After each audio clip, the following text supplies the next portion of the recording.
আসসালামু আলাইকুম ওয়া রাহমাতুল্লাহি ওয়া বারাকাতুহু।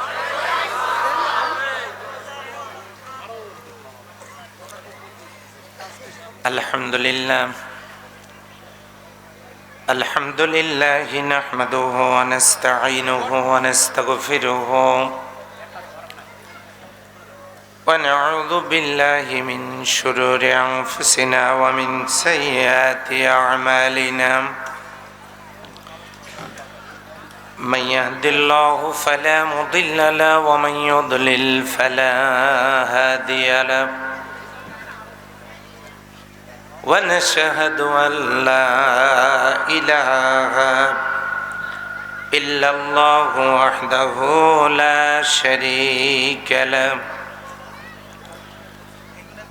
ونشهد أن سيدنا وحبيبنا ومولانا محمدًا عبده ورسوله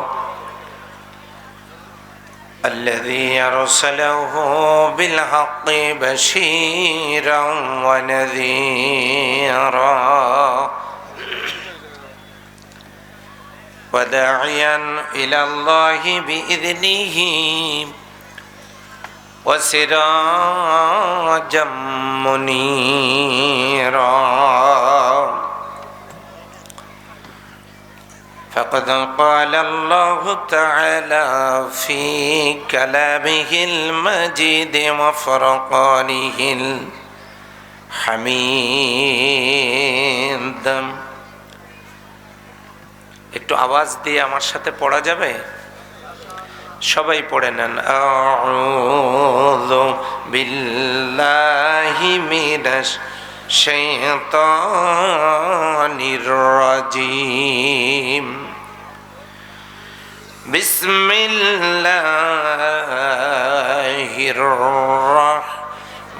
রাহমানির রাহিম।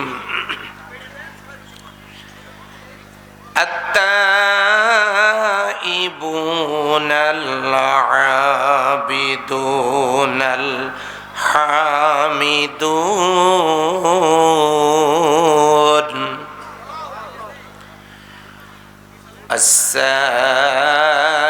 السائحون الراكعون الساجدون الآمرون بالمعروف والناهون عن المنكر والحافظون لحدود الله وبشر المؤمنين صدق الله مولانا العظيم وقال رسول الله صلى الله عليه وسلم يسروا ولا تعسروا بشروا ولا تنفروا أو كما قال عليه الصلاة والسلام إن الله وملائكته يصلون على النبي يا أيها الذين آمنوا صلوا عليه وسلموا تسليما اللهم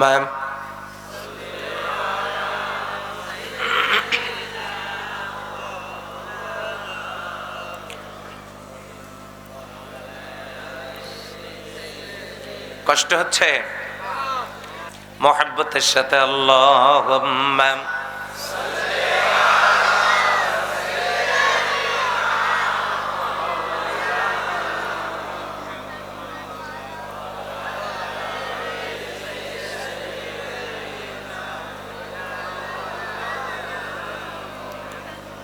প্রিয়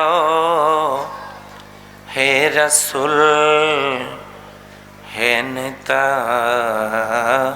হে রাসূল, জীবনে কখনো তুমি মিথ্যা বলনি, তাই তো তোমায় পেতে কাঁদে এ ধরণী। তোমার মতো নেতা পেলেও গো ফুটতো সুখেরি গোলাপ চামেলি বকুল। হে প্রিয় হে রাসূল হে নেতা হে রাসূল। আল্লাহুম্মা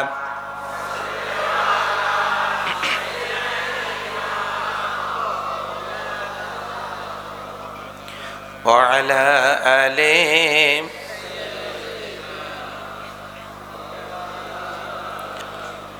শুধু ঘুষ আর অনাচার, অন্যায় আর ব্যভিচার, নারী ধর্ষণ, মানুষ খুনে কাঁদছে বিশ্বের এই জমিন।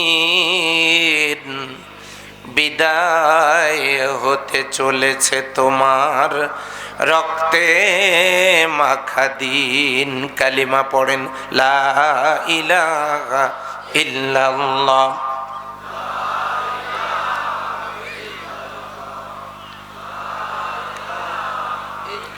সুবহানাল্লাহ ওয়ালহামদুলিল্লাহ লা ইলাহা ইল্লাল্লাহু মুহাম্মাদুর রাসূলুল্লাহ সাল্লাল্লাহু আলাইহি ওয়াসাল্লাম। দুধ পাতিলা কওমি মাদ্রাসা এতিমখানা লিল্লা বোর্ডিং কমিটি কর্তৃক আয়োজিত 10ম বার্ষিক তাফসীরুল কোরআন মাহফিলের সুযোগ্য সম্মানিত সভাপতি, অত্র এলাকার সর্বজন শ্রদ্ধেয় ব্যক্তিত্ব জনাব আলহাজ রাহমাতুল্লাহ বারাকাল্লাহু ফি হায়াতি, বলেন আল্লাহুম্মা আমিন। উপস্থিত রয়েছেন সকল আম্বিয়াদের যোগ্য উত্তরসূরি, জাতির শ্রেষ্ঠ সন্তান নায়েবে রাসূল হযরত উলামা ইকরাম, সম্মানিত সুধী মণ্ডলী, পরম শ্রদ্ধেয় পিতৃতুল্য মুরব্বিয়ানে کرام, কলিজার টুকরা যুবক ভাইরা, পর্দার অন্তরালের সতী সাধবী, সর্বগুণে গুণান্বিতা শিক্ষিতা, আমার আদরের মা ও বোনেরা, ইন্তেজামিয়া কমিটির বরেণ্য সদস্য বৃন্দ, সকল রাজনৈতিক দলের সম্মানিত নেতাকর্মী বৃন্দ, আমি সকলকে শ্রদ্ধার অসীমতায় অভিনন্দন জ্ঞাপন করে সশ্রদ্ধ সালাম পেশ করছি। আসসালামু আলাইকুম ওয়া রাহমাতুল্লাহি ওয়া বারাকাতুহু। আমি মুসাফির আগানোর জন্য অনুরোধ করেছি, আল্লাহ তুমি দেখো কারা আগায় না। কিছু লোক আছে ওখানেই নড়ে কিন্তু আগায় না, হাঁসের মতো আগান। এরপরেও যদি দাঁড়ায় থাকেন ভাই, তাহলে মঞ্চে আসার জন্য অনুরোধ করছি, এখানে বসেন। কি ভাই, এই যে এই পাশে যারা আছেন তাহলে মঞ্চে আসেন।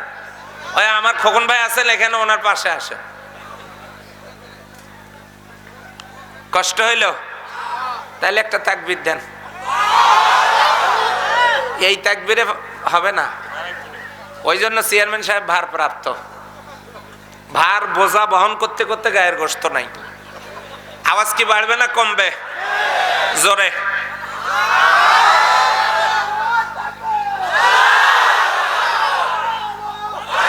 জি জি, হয়েছে হয়েছে ভাই ভাই। সুইচ অফ করার সাথে সাথে বন্ধ না হলে বুঝবো সুইচে গন্ডগোল আছে। আপনাকে অপমান করছি না। ইমাম সাহেব যখন বলে সামি আল্লাহু লিমান হামিদা, আপনারা সেজদায় যান নাকি? এই জন্য সুইচ ঠিক রাখতে হবে। কেমন? ছোট্টবেলা আমি যখন ছোট, তখন আমার বোনের সংখ্যা অনেক বেশি। বোনেরা আমাকে খুব আদর করত। তো একদিন বোনেরা মাঠের মধ্যে আমাকে খেলতে নিয়ে গেল। বাড়ির বাইরে একটা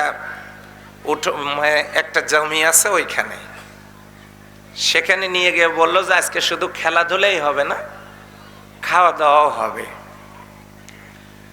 তা আমি একটু ছোটবেলা থেকে খেতে বেশ পটু, খেতে পারি ভালো, অবশ্য বেশি খাই না, বিশ্বাস না হয় আপনারা দাওয়াত দিয়ে দেখতে পারেন।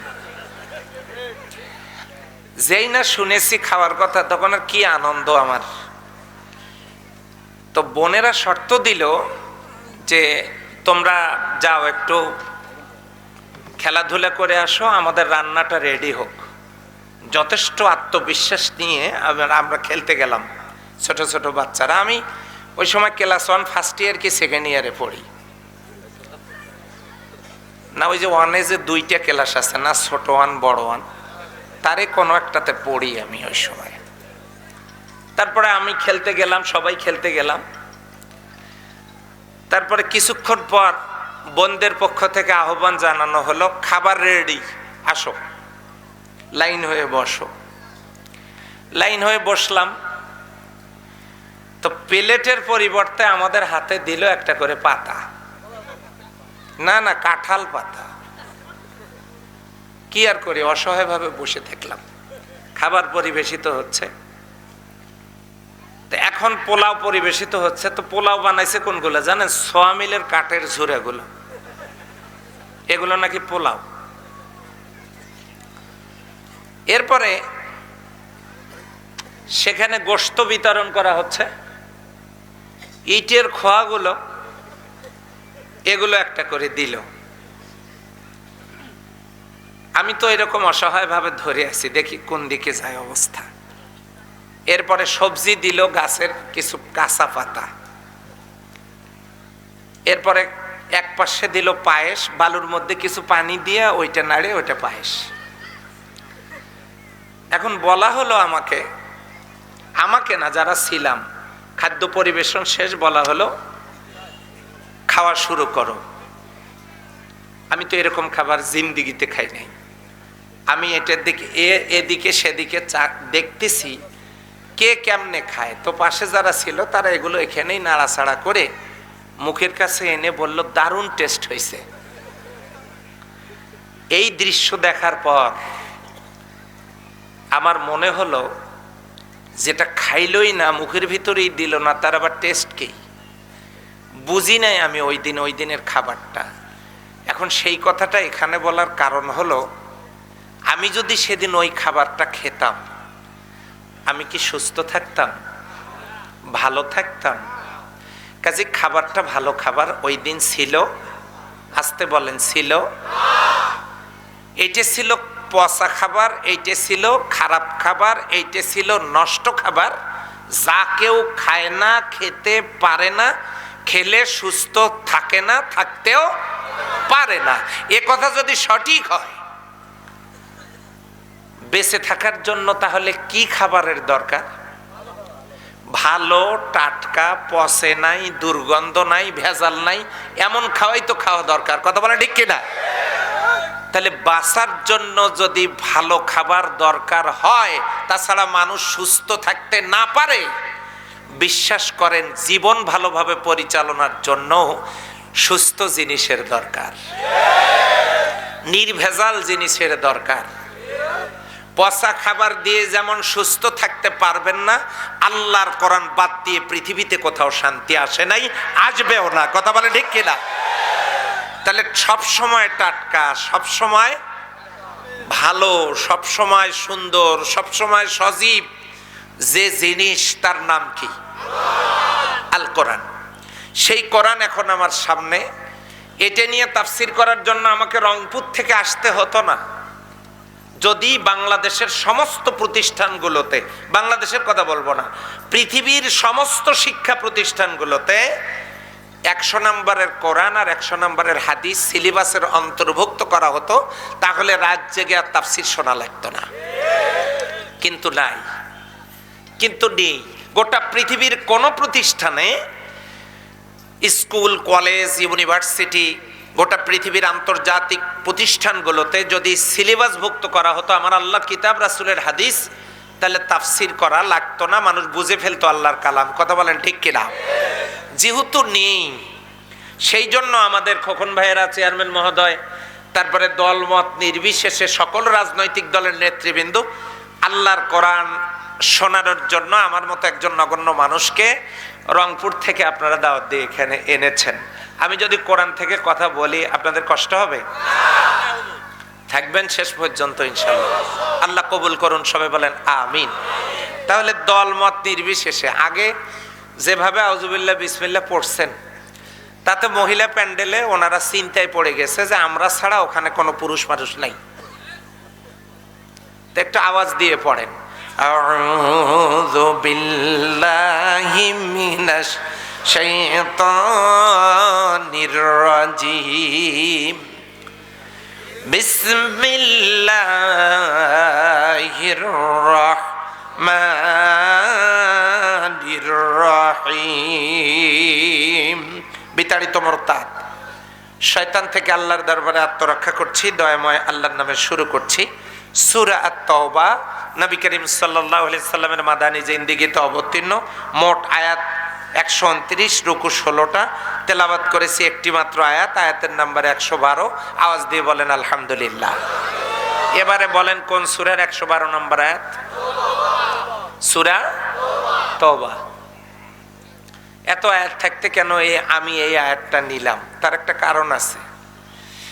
114টা সূরার শুরুতে বিসমিল্লাহ আছে, কিন্তু সূরা তাওবার শুরুতে কি নাই? বিসমিল্লাহির রহমানির রহিম, এটা নাই। কেন নাই আল্লাহ ভালো জানেন। ওইটা নিয়ে ব্যাখ্যা করে আমি রাত কাবার করতে চাই না। আমাদের দেশে তো যে আয়াত তেলাওয়াত করে সে আয়াতের অর্থ বলারও সময় পায় না, 2.5 ঘন্টা শেষ। অন্য আয়াত তো দূরে থাকে, আমি ওই দিকে যাব না। কেন নেই কে ভালো জানেন। মুফাসসিরিনে কেরাম বলেছেন, অধিকাংশ মুফাসসির যে কথাটা বলেছেন সেটা হলো সূরা তাওবা সূরা আনফালেরই একটা অংশ। কোন কোন মুফাসসির এই মত ব্যক্ত করেছেন। যদি মত ব্যক্ত করে থাকেন যে সূরা আনফালেরই অংশ সূরা তাওবা, তাহলে টু ইন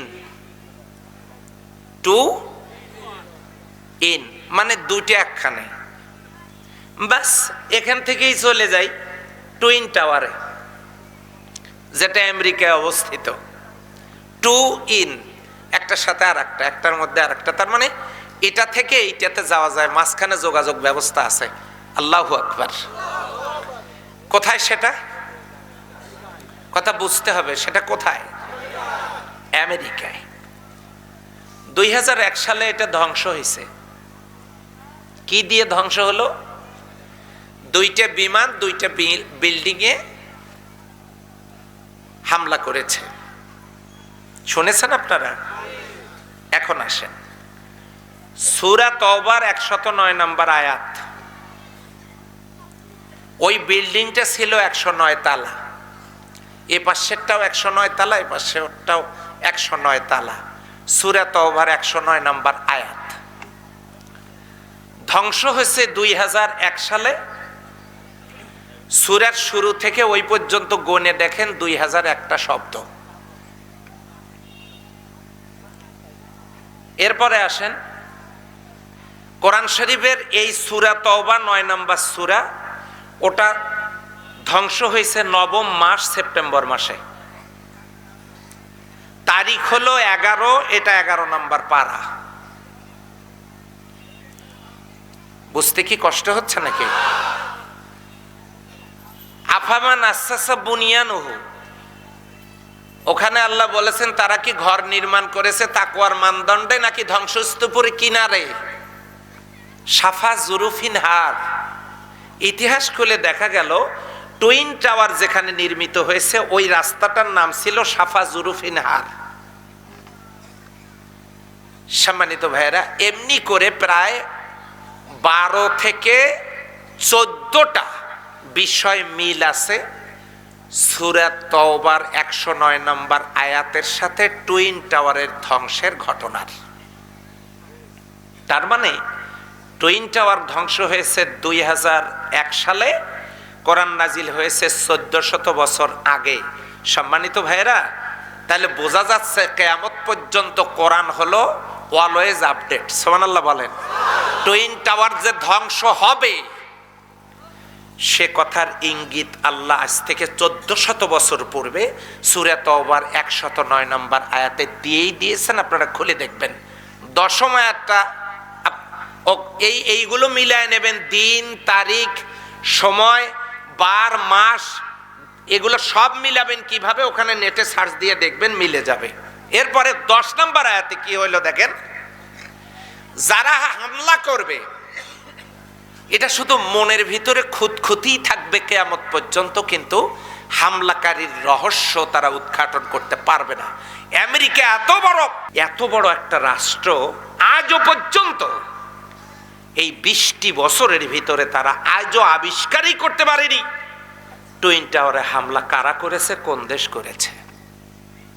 আচ্ছা, হামলা করলো, সেখানে না হয় একটা ফ্ল্যাট নষ্ট হয়ে যাক, বা উপরের 5টা নিচের 5টা নষ্ট হয়ে যাক, বিমান ধ্বংস হয়ে যাক, কিন্তু ওটা যে হামলা করেছে, হামলা করার পর গোটা বিল্ডিং 109 তলা বিল্ডিং মমের মতো গলে মাটির সাথে মিশে গেছে।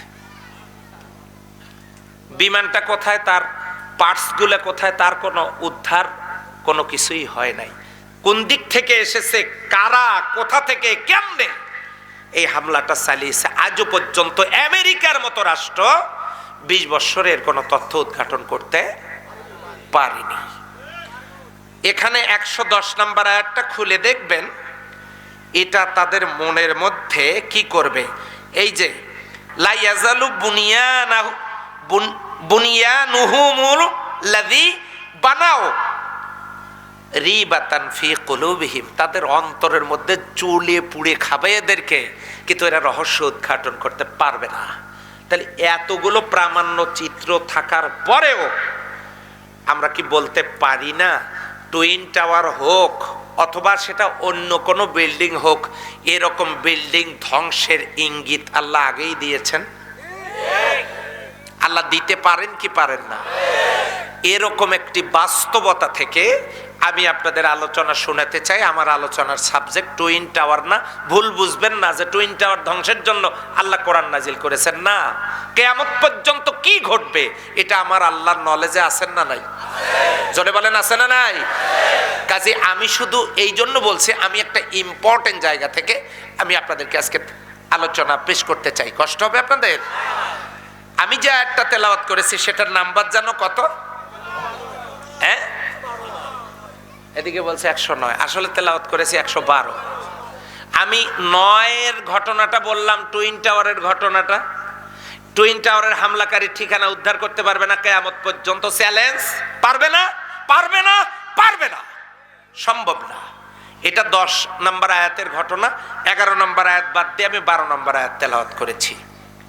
টুইন টাওয়ারের মতো যেন আমরাও ধ্বংস হয়ে না যাই, আল্লাহ যেন আমাদেরকে ধ্বংসের হাত থেকে বাঁচান, সেই জন্য আমি সুসংবাদ নিয়ে আসছি। জোরে বলেন আলহামদুলিল্লাহ। করোনাকালীন এই সময় যে মাবুদ আমাদেরকে এই মাহফিলে আয়োজন করে এখানে আসবার বসবার সুযোগ দিলেন, সেই জন্য মনিবের দরবারে শুকরিয়া আদায় করব না? সবাই বলেন আলহামদুলিল্লাহ। রব্বানা লাকাল হামদ হামদান কাসীরান তাইয়্যিবান মুবারাকান ফি। সম্মানিত ভাই ও বোনেরা, তাফসীর মাহফিলগুলোতে আলোচনা হয়, মহিলারা যাওয়ার সময় গল্প করে। মহিলাদের সম্পর্কে হুজুর কোনো কিছুই বলল না। এত কষ্ট করে আসলাম, যায় বলে যে হুজুর কেমনে শুনলেন? একদিন ভিড়ের মধ্যে আমার গাড়ি যাচ্ছিল, গাড়ির গ্লাসটা একটু নিচু করা ছিল, দেখি যে মহিলা গল্প করতে করতে যাচ্ছে। হুজুর আমাদের সম্পর্কে কিছু বললেন না। আজকে মহিলা এবং পুরুষ সবার জন্যই বলছি, তবে কথাগুলো একসাথে সবার জন্যই। কেউ আবার আলাদা করে নিয়েন না যে এটা পুরুষ আর মহিলা আলাদা আলাদা, না, এটা সবার জন্য, ওপেন ফর ওয়াল। আল্লাহ যেন কবুল করেন, সবাই বলেন আমিন। আল্লাহ রাব্বুল আলামিন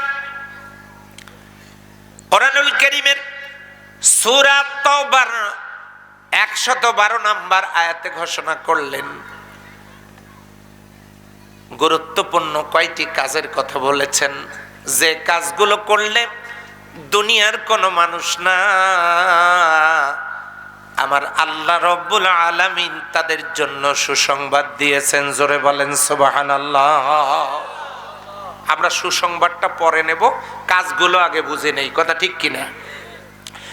আত্তাইবুন, আমি একটা করে শব্দ বলবো, আপনাদেরকে মনিবের শুকরিয়া আদায় করে আল্লাহু আকবার বলতে হবে, পারবেন না? আত্তাইবুন,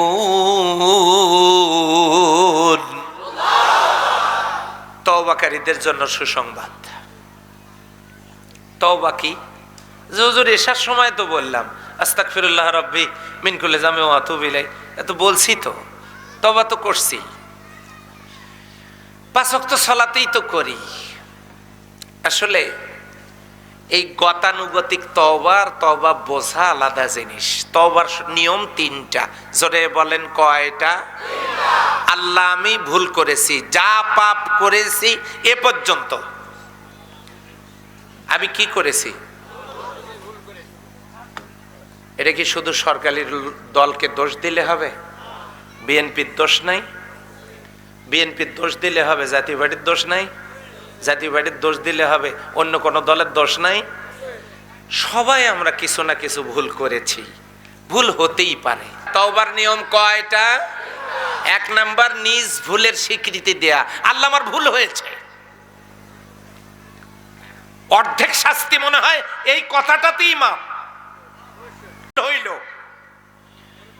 সুদের উপর টাকা লাগাইলাম, ঘুষ খাইলাম, জমির আইল ঠেললাম, দুর্নীতি করলাম, আকাম কুকাম করলাম, নামাজ বাদ দিলাম, অনৈতিক কাজ করলাম, যাদের সাথে চলে এদের সাথে আর আমি চলবো না।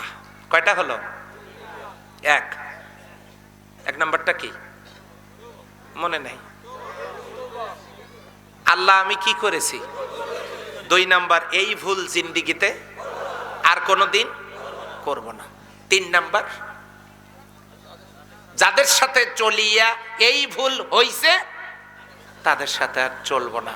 3টা শর্ত পূরণ হলো। হওয়ার পর কি হলো? ইয়া আইয়ুহাল্লাযীনা আমানু তুবু ইলাল্লাহ, হে ইমানদারেরা তোমরা আল্লাহর কাছে তওবা করো। এই 3টে পদ্ধতি অবলম্বন করে আমি আস্তাগফির পাঠ করে তওবা করলাম। এখন আমাকে গাড়ি চেঞ্জ করতে হবে। যে হুজুর সেটা কোন গাড়ি? ওই গত মাহফিলে বলেছিলাম, সেই গাড়ি হলো চুয়াডাঙ্গা থেকে একটা গাড়ি ডাইরেক্ট চলে যায় কুষ্টিয়া, আর একটা গাড়ি চলে যায় যশোরে। এখন আপনার যাওয়া দরকার যশোরে, আপনি কুষ্টিয়ার গাড়িতে উঠে বসে আছেন। গাড়িতে বসে এই রকম পাশাপাশি বসার পরে আপনি দোয়া পড়তেছেন, সুবহানাল্লাযী সাখখারা লানা হাযা মা ওয়া কুন্না লাহু মুকরিনিন ওয়া ইন্না ইলা রাব্বিকা লামুনকালিবুন। এটা পড়ার পর বলতেছেন, আল্লাহ যথাসময়ে আমাকে যশোরে পৌঁছায় দিও। পাশের হুজুর আমাকে বললেন, হুজুর যাবেন কই? যে আমি তো যাব যশোরে। তো ভাই গাড়ি তো এটা কুষ্টিয়ার, নামেন, নেমে কুষ্টিয়ার গাড়িতে ওঠেন, কুষ্টিয়া যেতে পারবেন। এখন আমি যেহেতু ভালো বুঝি, খুব বুঝি, বুদ্ধি অনেক বেশি, তখন আমি হুজুরকে ওয়াজ শোনায় দিলাম, ইন্নাল্লাহা মা'আস সাবিরিন। এখানে তো আল্লাহু আকবার বলা যাইতো না। সেটা হলো আল্লাহ যেহেতু ধৈর্যশীলদের সাথে আছেন, গাড়ি কোন দিকে যায় যাক, আমি আসলে যশোরেই যাচ্ছি। এবার বলেন, যশোরের গাড়িতে উঠে কুষ্টিয়ার দোয়া করে, কুষ্টিয়ার গাড়িতে উঠে যশোরের দোয়া করে, এই দোয়া কবুল হওয়ার কোনো সম্ভাবনা আছে? এদিকের লোকজনের আওয়াজ নাই, মনে হয় মুখের মধ্যে কাপড় দিয়ে বলতেছে আছে। যশোরের গাড়িতে উঠে কুষ্টিয়ার দোয়া করলে যেমন দোয়া কবুল হওয়ার কোনো সম্ভাবনা নাই, আরামের বিছানা ফেলে জান্নাত লাভের আশায় আল্লাহর বান্দা বান্দিরা কত আরামের বসার জায়গা ফেলে মাটির আসনে বসে আছে একটু জান্নাত পাওয়ার আশায়।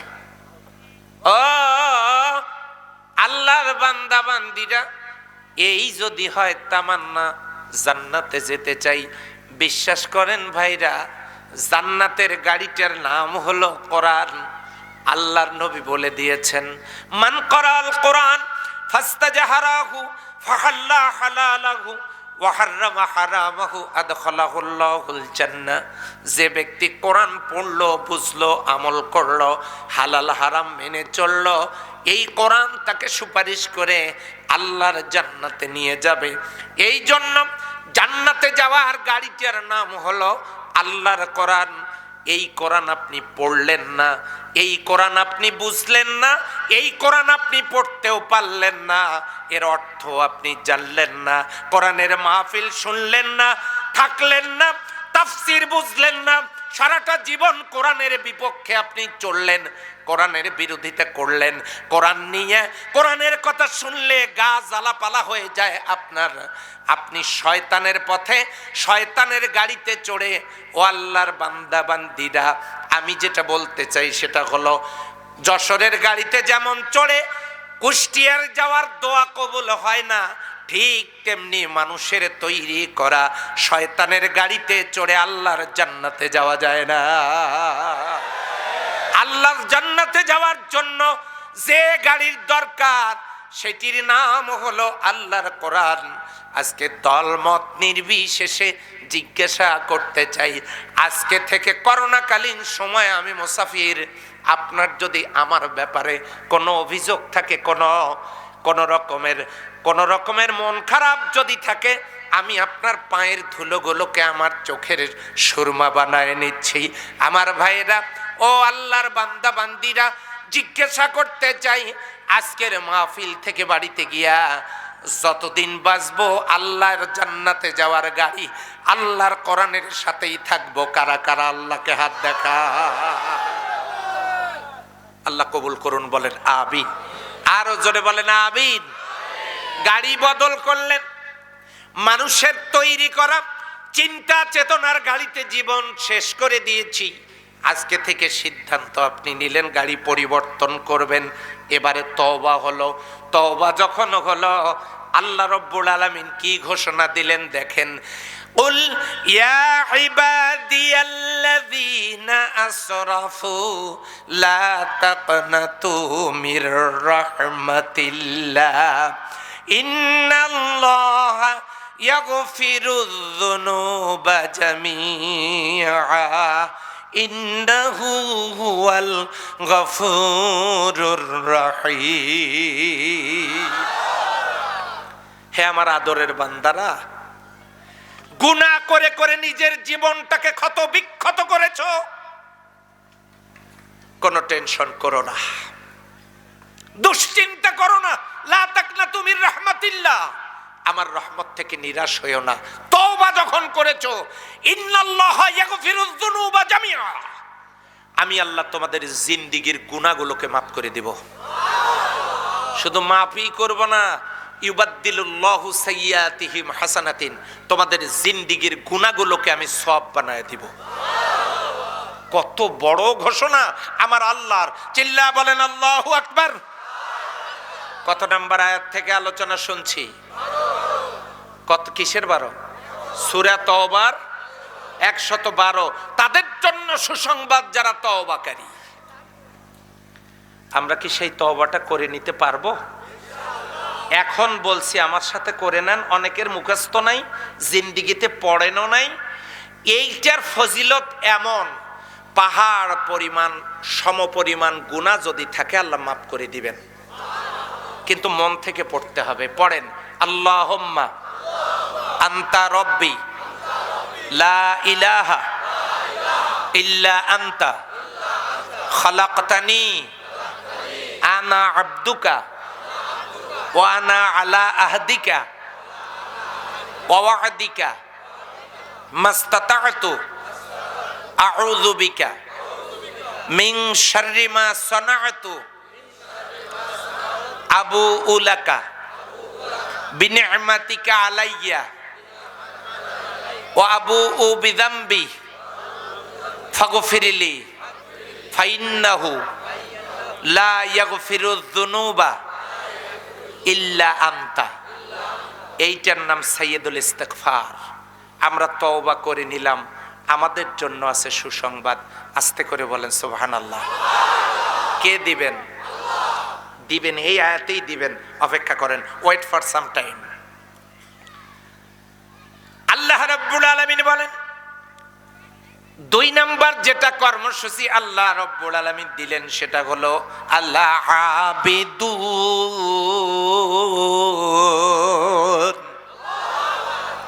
ইবাদতকারীদের জন্য সুসংবাদ। কি ইবাদত এইটা? বিশ্বাস করেন যে ইবাদত করলে শয়তান খুশি হয় ওটা কোনো ইবাদতে না। যে হুজুর কোনো ইবাদত করলে শয়তান খুশি হয়, হ্যাঁ হয়তো হয় না।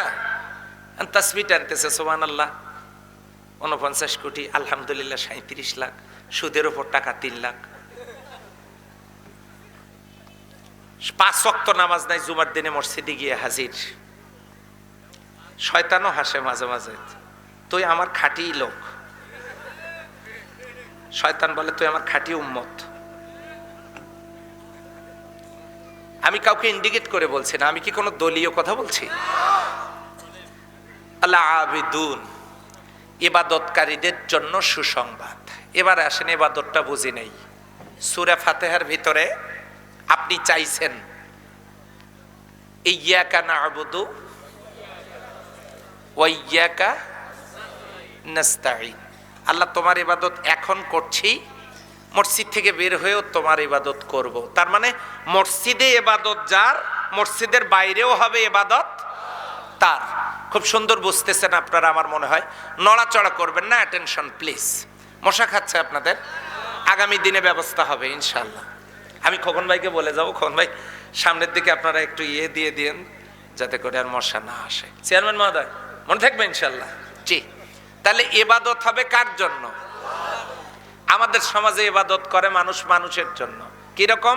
কোরবানির সময় গরু কিনে নিয়ে আসছে, গরু কিনে নিয়ে এসে গলায় মালা দিয়ে গ্রামের এপাশ থেকে ওপাশ দেখায় নিয়ে বেড়াচ্ছে আর বলতেছে, জানিস এ গরু কার? এটা আমাদের মেম্বার সাহেব কিনছে, 1,30,000 টাকা। গরুটা যে কোরবানি দিলেন একটু ভাবেন। ফাসল্লিলি রব্বিকা ওয়ানহার, আগে নামাজ পরে কোরবানি। আপনার নামাজই নেই তো আপনার কোরবানি কিসের? কিসের কোরবানি আপনার? যেটা জবাই করে ওটা তো গরু, দেখায় নিয়ে বেড়ায় যারা সেটাও গরু। কথা বলেন ঠিক কিনা? এটার পা 2টা, ওটার পা হলো 4টা। এটা আমি আপনাদেরকে বলি না, ওই গ্রামের কথা বলছি, ওই দিকে।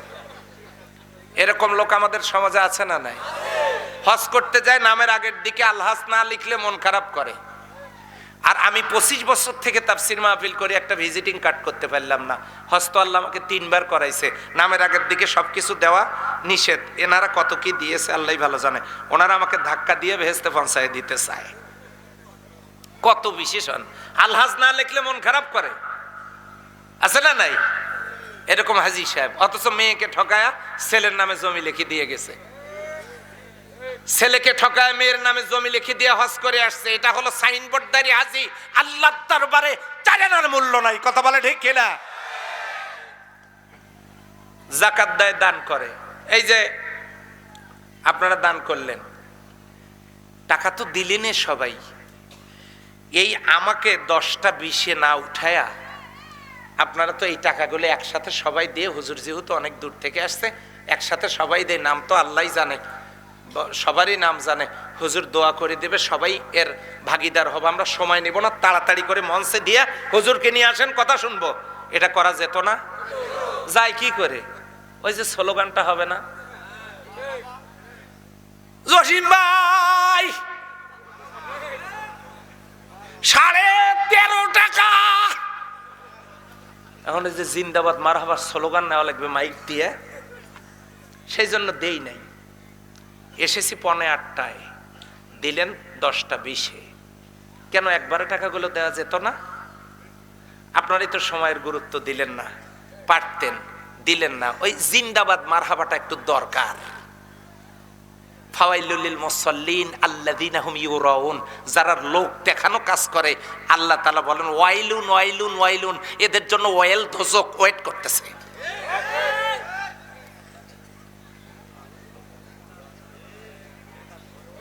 ওয়েল দোজক, যারা লোক দেখানো কাজ করে। হুজুর তাহলে কি প্রকাশ্যে দান করা যাবে না? যাবে, প্রকাশ্যে দান করা জায়েজ আছে।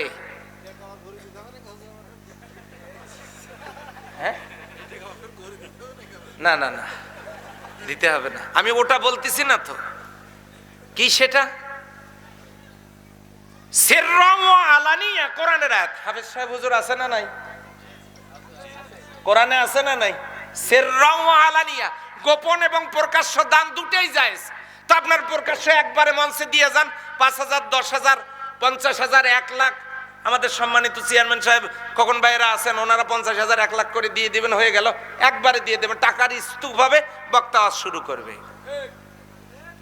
ডিম দিয়ে যান, দুধ দিয়ে যান, মুরগি দিয়ে যান, হাঁস দিয়ে যান।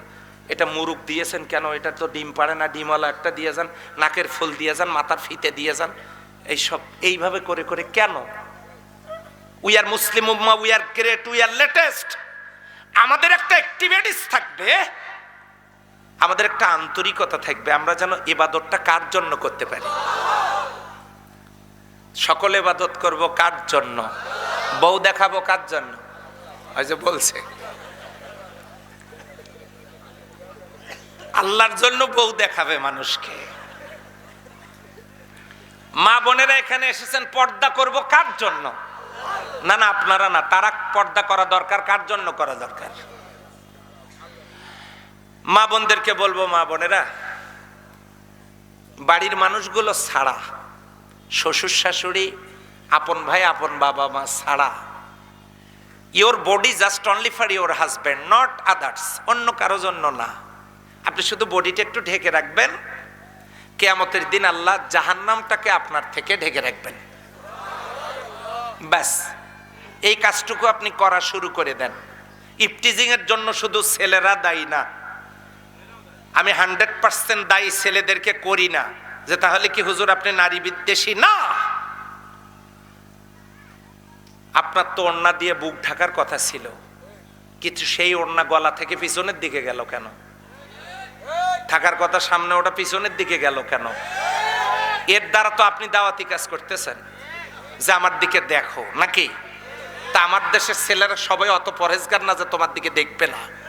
শুধু ছেলেদের দোষ দিয়ে লাভ নাই, ইফটিজিং এর জন্য মোটামুটি 60% মেয়েরা দায়ী, 40% পুরুষেরা দায়ী। দুষ্টর হাড্ডি এরা দায়ী, এরা দায়ী। সম্মানিত ভাইরা, তাহলে আমার দেহ, আমার জীবন যৌবন, আমার ইবাদত বন্দিগি, এগুলো আওয়াজ দিয়ে বলতে হবে। হবে কার জন্য? এটার জন্য সূরা ফাতিহা আজকে আমরা এসার সময় বলছি, ইহদিনাস ইয়াকা না'বুদু। আল্লাহ তোমার ইবাদত এই যে এখন মসজিদে করতেছি, মসজিদ থেকে বের হয়ে গিয়েও করব। পরের শব্দটা কি? ওয়া ইয়াকা নাস্তাইন। আল্লাহ তোমার কাছে সাহায্য চাইতেছি, পরেও চাইবো। আচ্ছা বলেন তো, নামাজ পড়তে কোনো বাধা আছে? রোজা করতে, হজ করতে, যাকাত দিতে, জিকির করতে, পোশাক পরতে, কোরআন পড়তে কোনো বাধা আছে? তো যদি বাধা না থাকে, ওই ইয়াকা নাস্তাইন, আল্লাহ তোমার সাহায্য চাই। কেউ যদি বাধায় না দেয় তো সাহায্যের কি দরকার? হ্যাঁ, এগুলো করবার তৌফিক হলো সাহায্য, ঠিক আছে, কিন্তু বাধা নাই। এই কাজগুলো করতে কোনো বাধা নাই। সুতরাং এই ইবাদতগুলোর ভিতরে এমন একটা ইবাদত লুকিয়ে আছে যে ইবাদত করতে গিয়ে বিশ্বনবীকে 3 বছর জেলে থাকতে হয়েছে, যে ইবাদত করতে গিয়ে বিশ্বনবীর উপরে আক্রমণ হয়েছে, সাহাবীদের জীবন গেছে, শহীদ হয়েছে। আমাদের 4 ইমামের ভিতরে 4 ইমামই নির্যাতিত হয়েছে। কথা বলেন ঠিক কিনা? বিশ্বাস যদি না হয়, আমি খোকন ভাইকে অনুরোধ করব, উনি আজকেই বাড়িতে গিয়ে গেটের কাছে দাঁড়ায়, মানে ওনাকেও দিয়ে উদাহরণ দিচ্ছে, তাই বলে উনি এটা করেন না তা বলছি না। উনি গেটের কাছে গিয়ে, না খোকন ভাইকে দিয়ে বলা যাবে না, উনি মানি মানুষ। আপনার নাম কি? আব্দুর রাজ্জাক। আব্দুর রাজ্জাক ভাই বাড়ির গেটে গিয়ে বলল রাত্রি এই যে 12টা 12:30টার দিকে, আসসালামু আলাইকুম। স্ত্রী দরজা খুলবে আর বলবে তুমি এত রাতে কাকে সালাম দাও? কারণ জীবনে এর আগে দেয় নাই তো, কাকে সালাম দাও? যদি আব্দুর রাজ্জাক ভাই বলে কাকে দেই দেই, নিলে নাও না নিলে থাক, তোমাকেই দিলাম, সাথে সাথে বলবে তুমি আবার আজকে কোন পীরের মুরিদ হয়ে আসলা? কয়েকদিন আগে আমাকে পিটাইলা আর আজকে সালাম দিতেছ, তুমি যে কয় নাম্বার? বলবে না বলবে না? আপনি যে কোনো একটা ভালো কাজ করতে ধরে দেখেন, আপনার স্ত্রী আপনার সন্তান আপনার শত্রুতে শুরু করবে। কথা বলা ঠিক কিনা? এটা বাড়ি থেকে। ঠিক তেমনি এই দুনিয়ায় যত মনীষী এসেছেন, এই দুনিয়ায় কোরআনওয়ালা যারা এসেছেন, আল্লাহর কোরআনের কথা পৃথিবীর যে কোনো রাষ্ট্রে যেখানে যারাই আমার আল্লাহর কথাগুলো, হক কথাগুলো বলবার চেষ্টা করেছেন, তারাই যুগে যুগে বিভিন্ন জায়গায় বিভিন্ন নামে নির্যাতিত হয়েছেন। কথা বলেন ঠিক না ঠিক? এটাই কথা, অন্য কিছু না। তাহলে এইটার ভিতরে এমন একটা ইবাদত ঢুকে পড়লো, 40টি বছর মক্কার লোকেরা যাকে ভালো মানুষ জানলো, মক্কার ছেলে কাফেরেরাই বললো আহা হা আলামিন আর সাদিক, আহা বিশ্বের মধ্যে সবচেয়ে সেরা মানুষ, ভালো মানুষ, চরিত্রবান মানুষ, এই উপাধি কাফেরেরা দিল যাকে। কোরআনের দাওয়াত দেওয়ার কারণে তারা পাথর মারলো, নির্যাতন করলো, দান দান মোবারক শহীদ করে দিল, 3টি বছর জেলখানায় রাখলো। এখন বলেন বিশ্বনবীর কি অপরাধ না থাকলে তাকে জেলে রাখে? হ্যাঁ, নিশ্চয়ই অপরাধ আছে। নাউজুবিল্লাহ, এই কথা চিন্তা করলেও ঈমান থাকবে? তাহলে অপরাধের কারণে উনি জেল খেটেছেন, তিনি হলেন বিশ্বনবী। নাউজুবিল্লাহ, তিনি যদি হন নিরপরাধ, প্রশ্ন হলো তিনি কেন জেলে? অনুরূপ ভাবে ইমাম আবু হানিফা রাহমাতুল্লাহ আলাইহিকে জেলখানায় মারা হয়েছে, ইমাম শাফি রাহমাতুল্লাহ আলাইহিকে গাছের সাথে বেঁধে পিটানো হয়েছে, ইমাম মালিক রাহমাতুল্লাহর পায়ে এবং গলায় রশি লাগায়া, শিকল লাগায় জেলখানার মধ্যে ফালায় রাখা হয়েছে 28 দিন। এরপরে যখন শিকলটা খুলে দেওয়া হলো, আজীবন আর সোজা হয়ে দাঁড়াতে পারেন নাই। এমনি করে করে সাহাবাজ বাইনগণ, বুজুর্গানের দিন, আউলিয়া কেরাম যারাই আল্লাহর কোরআনের দাওয়াতের এই মিশন নিয়ে ময়দানে গেছেন, তাদের উপরে অত্যাচার, জুলুম, নির্যাতনের স্টিম রোলার চলেছে। কথা বলে ঠিক কিনা? তাহলে ইবাদত হবে কার জন্য? সেই ইবাদত কি শুধু নামাজ, রোজা, হজ, যাকাত? তাহলে এর ভিতরে এমনও ইবাদত আছে যে ইবাদত করতে গেলে বিশ্বনবী রোজা করেননি? বদরের যুদ্ধের দিনে ফরজ রোজা ছেড়ে দেন নাই? কিসের জন্য দিয়েছেন? দিয়েছেন এর জন্য যাতে তিনি অন্যায়ের মোকাবেলা করতে পারেন সাহাবীদেরকে সাথে নিয়ে। তিনি করেছেনও তাই। সাহাবীদেরকে বলেছেন রোজা ছেড়ে দাও, সাহাবাজমানগণ রোজা ছেড়ে দিয়েছেন, বাস যুদ্ধ করে বিজয় লাভ করেছেন। খন্দকের যুদ্ধের দিনে বিশ্বনবী নামাজে যাচ্ছেন, আল্লাহর রাসূলকে জিবরিল আমিন বলেন নামাজে যাওয়ার দরকার নাই। কেন? কত ওয়াক্ত কাজা হয় হোক, আল্লাহর দরবারে জবাবদিহি করা লাগবে না। 4 ওয়াক্ত ফরজ সালাত শুধু খন্দকের যুদ্ধের দিনই বিশ্বনবী কাজা করে অন্যায়ের মোকাবেলা করেছেন। আপনি বুকে হাত দিয়ে বলেন তো, আপনি মুসলমান মায়ের, নন্দিত মায়ের গর্বিত সন্তান, যে দলই আপনি করেন না কেন, আপনি হতে পারেন জামাত, হতে পারেন তাবলিগ, হতে পারেন পীরের মুরিদ, হতে পারেন আওয়ামী লীগ, হতে পারেন বিএনপি, হতে পারেন Jatiya party and others political organisation. আমি কাউকে ইন্ডিকেট করে বলছি না। আপনি বুকে হাত দিয়ে বলেন তো, আমার আপনার ঈমান, যে নবী রোজা বাদ দিয়ে প্রয়োজনে অন্যায় তাড়িয়েছেন, যে নবী ফরজ সালাত বাদ দিয়ে প্রয়োজনে অন্যায়ের বিরুদ্ধে আপসীন সংগ্রামে নেতৃত্ব দিয়েছেন, যে নবী হজ না করে হুদাইবিয়ার সন্ধির বছরে ফেরত চলে গেছেন, যে নবী টুপি, পাঞ্জাবি, রুমাল, জুব্বা, পাগড়ি খুলে কাফনের কাপড় আইজো হাজিরা মক্কায় গিয়ে, আমরাও পড়েছি 3 বার, আইজো হাজিরা মক্কায় গিয়ে ইহরামের কাপড় পরে, যে কাপড়ে পকেট নাই, সেলাই নাই, 2 টুকরো কাপড়, কাফনের কাপড় নিয়ে বিশ্বনবী সাহাবীদেরকে পরায় মক্কা বিজয় করেছেন। সেই নবীর উম্মত হয়ে জান্নাতে গিয়ে হুরদের গালে চুমু দেওয়ার জন্য যে আশা করে বসে আছেন, কি আফসোস করে বসে আছে যে জান্নাতে গিয়ে হুরদের গালে চুমু দেব। এই যে আশা নিয়ে বসে আছেন, সেই নবীর উম্মত হিসেবে আমাদের সকল বন্দিগি অফিসে, আদালতে, ব্যবসায়, বাণিজ্যে, চাকরিতে, গাড়িতে, বাড়িতে, খেতে, খামারে, রাজনীতি, অর্থনীতি, সমাজনীতি, পরিবার নীতি, ঈমান, আমল, যা কিছু, বিয়ে, শাদী, সব কিছুতে আল্লাহর ইবাদতের দরকার আছে না নাই? যারা করতে পারবে তাদের জন্য সুসংবাদ, এটা 2 নাম্বার। 3 নাম্বার, ওয়াল্লাহ হামিদুন,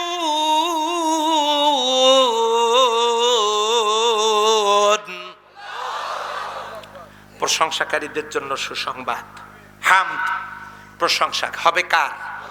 প্রশংসা সবই কেবল তোমারি, প্রশংসা সবই কেবল তোমারি, রব্বুল আলামিন, দয়ালু মেহেরবান করুণা ওয়াফুরান, দয়ালু মেহেরবান করুণা ওয়াফুরান, আর কেউ নয় তুমি মালিক শেষ বিচারের দিন, শেষ বিচারের দিন।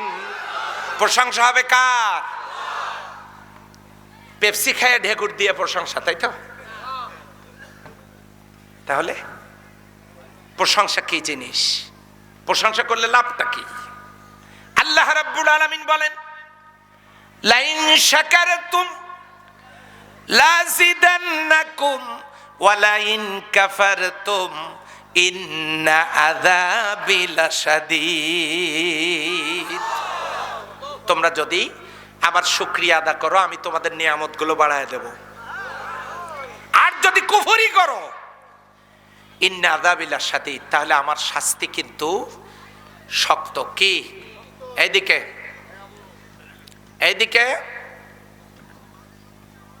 কোরআনের মাহফিলে যারা এদিক সেদিকে তাকায়, আমি গ্যারান্টি দিয়ে বলতে পারি তাদের আসলে নজর ভালো না। এই জন্য অ্যাটেনশন প্লিজ। কথা হচ্ছে কোথা থেকে?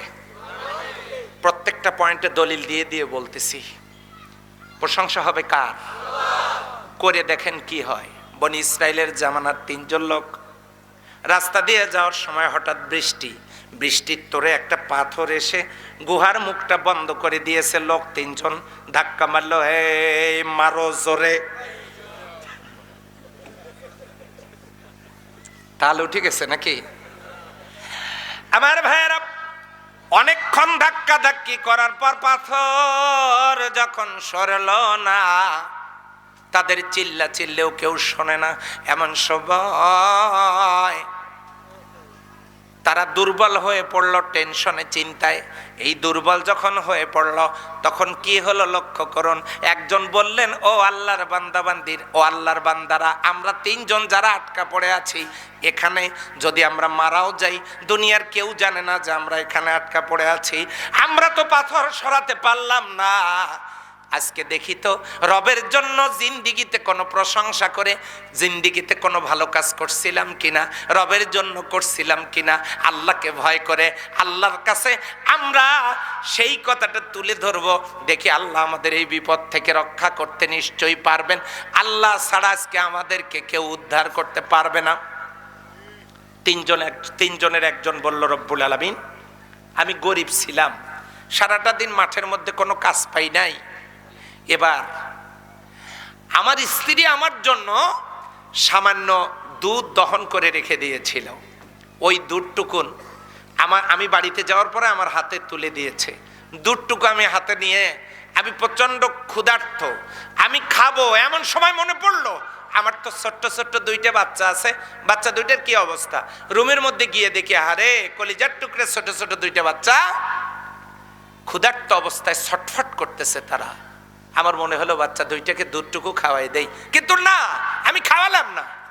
আমি গেলাম পাশের রুমে, আমার বয়োবৃদ্ধা মা, আমার মা কেমন আছে তা দেখার জন্য। গিয়ে দেখি, আহা, আমার জনম দুঃখিনী মা ক্ষুধার যন্ত্রণায় ছটফট করছে।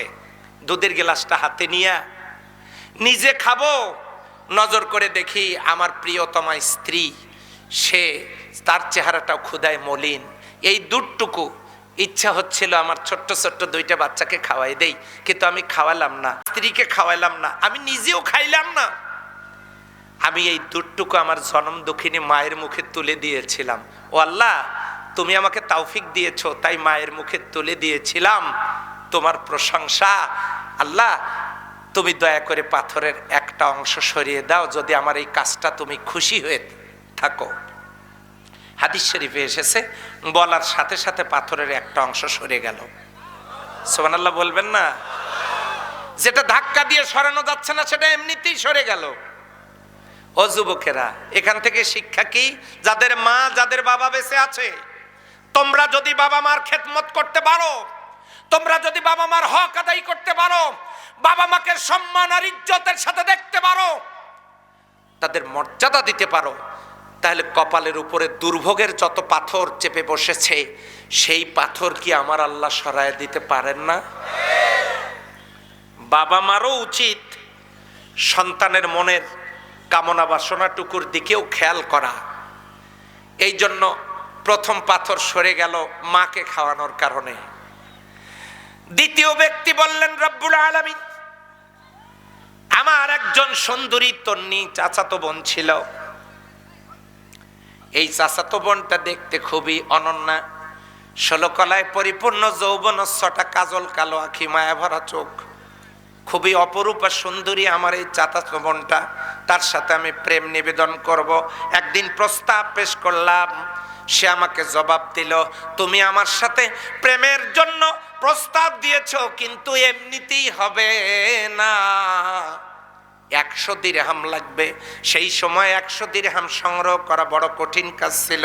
অনেক পরিশ্রম করে ছেলেটা 100 দিরহাম সংগ্রহ করলো। সংগ্রহ করার পর নিরিবিলি একটা জায়গায় ওই মেয়েটার সাথে দেখা করতে গেল। গিয়ে বলতেছে, ও যুবতী মহিলা, শোনো, আমি তোমাকে ভালোবাসি বলেছিলাম, প্রেম নিবেদন করতে চেয়েছিলাম, তুমি শর্ত দিয়েছিলে 100 দিরহাম লাগবে। আমি অনেক কষ্ট করে তোমার শর্ত পূরণ করেছি, এই তোমার শর্ত পূরণ করলাম, 100 দিরহাম তোমাকে দিলাম। এই কথা বলে যুবতী মহিলার দিকে দিরহামের এই প্যাকেটটা সে ছুঁড়ে মারল। যুবতী মহিলা ওইটা ধারণ করলো। করার পর যুবক যখন বলল, ও মহিলা, আমি তোমার শর্ত পূরণ করেছি, এবার তুমি আমার শর্ত পূরণে রাজি হয়ে যাও। একাকী ঘরে ছেলে আর মেয়ে দুইজন। ছেলেটাকে শর্ত দিয়েছিল 100 দিরহামের, ছেলেটা শর্ত পূরণ করেছে। এবারে ছেলেটা শর্ত দিয়েছিল প্রেম নিবেদনের, এখন তারা অন্তরঙ্গ মুহূর্তে দুইজন একাকার হয়ে যাওয়ার কথা। যখন ছেলেটা বলল, এবারে তুমি আমার শর্ত পূরণ করো, তখন ওই মহিলাটা, ওই যুবতী মেয়েটা বলেছিল, হে আল্লাহর বান্দা, তুমি আল্লাহকে ভয় করো, যেহেতু তোমার সাথে আমার পবিত্র বন্ধন হয় নাই, এই পবিত্র বন্ধন ছাড়া তুমি আমার দিকে তোমার হাত সম্প্রসারিত করো না, তুমি আল্লাহকে ভয় করো। রব্বুল আলামিন, আমি যদি সেই দিন ওই যুবতী মহিলাটার দিকে আমার হস্ত প্রসারিত করতাম, আমার ইচ্ছা অভিলাষ পূরণ করতাম, দুনিয়ার কোনো মানুষ দেখতো না, মহিলাটাও আমাকে বাধা দিয়ে আটকাতে পারতো না। আমি খুব প্রস্তুতি নিয়েই সেখানে গিয়েছিলাম। যখন ওই মহিলাটা বলেছিল, হে আল্লাহর বান্দা, আল্লাহকে ভয় করো, এই কথাটা বলার সাথে সাথে ওই যুবতী মহিলাটাকে 100 দিরহাম সহ আমি ছেড়ে দিয়েছিলাম। রব্বে করিম, ওই কাজটা যদি তোমার কাছে পছন্দনীয় হয়ে থাকে, মেহেরবানি করে তুমি পাথরের আরেকটা অংশ সরিয়ে দাও। হাদিস শরীফে এসেছে, আল্লাহর নবী বলেছেন, বলার সাথে সাথে পাথরের আরেকটা অংশ গুহামুক্ত হয়ে গেল। কলিজার টুকরা যুবক যুবতীরা রে, তোমাদেরকে বলি, তোমরা আমার কেউ ভাইয়ের মতো, কেউ বোনের মতো, কেউ মেয়ের মতো, কেউ সন্তানের মতো। তোমাদেরকে বলি, তোমরা যদি যৌবনের এই উত্তাল তরঙ্গের কটা দিন নিজেকে আল্লাহর জন্য নিজেকে প্রস্তুত রাখতে পারো, আল্লাহর ভয়ে নিজেকে কন্ট্রোলে রাখতে পারো, কিছুদিন পরেই তো তোমাদের বিয়ে শাদী হয়ে যাবে। এই বিয়ের আগের যৌবনের উত্তাল তরঙ্গে নষ্টামির দিকে না গিয়ে নিজেকে যদি কন্ট্রোল করতে পারো আল্লাহর ভয়ে, আজকে মুসাফির হয়ে আল্লাহর কোরআনের মাহফিলে এ কথা বলে দিয়ে গেলাম, কিয়ামতের ময়দানে আল্লাহ ওই যুবক যুবতীদের জন্য রহমতের ছায়ার নিচে জায়গা করে দিবেন। আমার ভাইরা, 2 নাম্বার ব্যক্তির কথায় দ্বিতীয় বারের মতো পাথরটা সরে গেল। তারপরেও লোক তিনজন বের হয়ে আসতে পারছিল না। তৃতীয় ব্যক্তি বলল, রব্বুল আলামিন, আমার বাড়িতে একজন কর্মচারী ছিল, একজন চাকর ছিল, সে একদিন হঠাৎ আমাকে না বলে চলে গিয়েছিল। তার কিছু টাকা আমার কাছে, তার কিছু টাকা জমা ছিল, পাওনা ছিল, টাকাটা না নিয়েই সে চলে গিয়েছিল। সে দীর্ঘদিন না আসায় ওই টাকাটা দিয়ে আমি ছাগল কিনেছি, ছাগলের বাচ্চা হয়েছে, তার বাচ্চা হয়েছে, তার বাচ্চা হয়েছে, হতে হতে এমনি করে করে এই ছাগলের পাল মাঠ ভর্তি ছাগল হয়ে গেছে। অনেক দিন পর ওই কর্মচারী এসে আমাকে বলল, মালিক, আপনার কাছে কিছু টাকা আমার পাওনা ছিল, পাওনাটা যদি দিয়ে দিতেন আমি গরিব মানুষ, বড় উপকার হতো। তখন আমি তাকে বলেছিলাম, হে কর্মচারী, এই মাঠের মধ্যে যত ছাগল দেখতে পাচ্ছ, ছাগলগুলো সব তোমার, তুমি নিয়ে যাও। তখন কর্মচারী আমাকে বলল, মালিক, কয়টা টাকা পাবো, টাকা কয়টা দিলে দেবেন, না দিলে তো না দিবেন, তাই বলে ছাগল দেখায় অপমান করছেন কেন? আমি তাকে একটা ছাগল দিয়ে বিদায় করতে পারতাম, অথবা পাওনা টাকাটা দিয়ে বিদায় করতে পারতাম, কিন্তু কেউ না জানলেও আমি তো জানি শ্রমিকের জমানো টাকা দিয়ে আমি ছাগল কিনেছিলাম, তার বাচ্চা হয়েছে, তার বাচ্চা হয়েছে, এমনি করে করে সবগুলো ছাগল তো তার শ্রমের টাকার ফসল। ও আল্লাহ, আমি কিছু দিয়ে তাকে বিদায় না করে সবগুলো দান করেছিলাম, তুমি আমাকে তৌফিক দিয়েছিলে, আমি দান করেছিলাম। কাজটা যদি তোমার কাছে পছন্দনীয় হয়ে থাকে, ও আল্লাহ, মেহেরবানি করে পাথরের আরেকটা অংশ সরিয়ে দাও। বলার সাথে সাথে হাদিস শরীফে এসেছে, সম্পূর্ণ পাথরটি গুহামুক্ত হয়ে গেল। জোরে বলেন সুবহানাল্লাহ। আল্লাহর নিয়ামতের শুকরিয়া আদায় করে, আল্লাহর দেয়া তৌফিকের শুকরিয়া প্রশংসা আদায় করতে পারলে কত বড় বিপদ থেকে উদ্ধার হওয়া যায়। আর যদি আল্লাহর নাফরমানি কেউ করে, তাহলে অবস্থাটা দেখেন কি রকম। বনি ইসরাইলের জামানায় তিনজন লোক, একজনের কুষ্ঠরোগ, গায়ের চামড়াগুলো সাদা কালো ইত্যাদি ইত্যাদি, আর একজন মাথায় টাক, আর একজন অন্ধ। ফেরেশতা এলেন, এসে ওই চর্মরোগীকে ডাক দিয়ে বললেন, তোমার দুঃখ কি? লোকটা বলল যে আমার চর্ম রোগ, আমার সমস্যা, কেউ আমার কাছে আসতে চায় না, ছোট বাচ্চারা দেখলেই ভয় করে, আমার কুষ্ঠরোগ, আমার যদি চামড়াটা সুন্দর হতো আর আমি গরিব, যদি অবস্থা ভালো হতো, তাহলে আমি আল্লাহর শুকরিয়া আদায় করতাম, সারা জীবন আল্লাহর পথে কাটাতাম। ফেরেশতা হযরতে জিবরিল আমিন মানুষের শুরুতে এসে প্রশ্ন করেছিলেন, এরপরে আল্লাহর ফেরেশতা তার গায়ে হাত বুলায় দিলেন, তার কুষ্ঠরোগ ভালো হয়ে গেল। এরপরে বলছে, তোমার পছন্দ কি? সে বলছে, আমি একটা গর্ভবতী উটনি যদি আমি পেতাম ভালো হতো। তাকে একটা গর্ভবতী উটনি দেয়া হলো। এরপরে আসা হলো টাকওয়ালা লোকের কাছে, বলা হলো, তোমার কি সমস্যা? সে বলল, আমার মাথায় টাক, চুল নাই, আমি লোক সমাজে মিশতে পারি না, আমার মাথায় যদি সুন্দর চুল হতো আর আল্লাহ যদি আমার অবস্থা ভালো করে দিতেন, তাহলে আমি সারা জীবন আল্লাহর পথে কাটাতাম। হযরত জিবরিল আমিন ফেরেশতারা ওই লোকটার মাথায় হাত বোলায় দিলেন, সুন্দর চুল উঠলো। এরপরে তাকে বলা হলো, তোমার কি চাহিদা? সে বলল, আমি যদি একটা গাভী পাইতাম। এরপরে তাকে তাই দেওয়া হলো। এরপরে আরেক জায়গায় যাওয়া হলো, গিয়ে বলা হলো, অন্ধ লোককে তোমার কি দুঃখ? অন্ধ লোক বলল, আমি তো এই চোখ দুটো না থাকার কারণে কিছুই দেখতে পারি না, জনম দুঃখিনী মাকেও তো দেখতে পারি না। আল্লাহ যদি আমার চোখের জ্যোতি ফিরায়া দিতেন, আর যদি আমি গরিব মানুষ, আমার অভাব মোচন করে দিতেন। ফেরেশতা তার চোখে হাত বোলানোর সাথে সাথে চোখ দুটো ভালো হয়ে গেল। এরপরে বলা হলো, তুমি কি চাও, তোমার কি লাগবে? সে বলছে, আমি যদি একটা ছাগল পাইতাম, গর্ভবতী একটা ছাগল পাইতাম। তাকে একটা ছাগল দিয়ে দেওয়া হলো। ফেরেশতা ওখান থেকে আর নাই, অদৃশ্য হয়ে গেল। কিছুদিন পর আবারও আসার পর পরীক্ষা করার জন্য যখন এলো, ওই কুষ্ঠরোগীর কাছে গিয়ে বলল, হে আল্লাহর বান্দা, আল্লাহ তো তোমাকে অনেক সম্পদ দিয়েছে, সম্পদের মালিক বানিয়েছে। জিলদুন, তোমার চামড়াটাও তো অনেক সুন্দর, দেখতেও তুমি অনেক সুন্দর, তুমি তোমার মাল থেকে সাদাকা প্রদান করো, যাকাত দিয়ে দাও। লোকটা তখন বলল, এগুলো আমার কষ্ট করে করা অর্জন, এগুলো হলো আমার পৈতৃক সম্পত্তি, আর আমি ছোটবেলা থেকেই সুন্দর, ছোটবেলা থেকে আমি সুন্দর, আমি কখনো দরিদ্র ছিলাম না, আমার সম্পদের কোনো হিসাব নাই, আমি এগুলোর কোনো জরিমানা দিতে পারবো না, এগুলো আমার কষ্টার্জিত সম্পদ। অস্বীকার করবার কারণে ফেরেশতারা যখন বললেন তুমি আগের মতো হয়ে যাও, তার কুষ্ঠ চামড়া আগের মতোই হয়ে গেল, তার সম্পদগুলো মুহূর্তের মধ্যেই শেষ হয়ে গেল। এরপরে দ্বিতীয় ব্যক্তির কাছে এসে বলা হলো তোমার মাথায় এত সুন্দর চুল, তোমার এত সম্পদ, যে আল্লাহ তোমাকে এত কিছু দিয়েছেন, তুমি সাদাকা করো।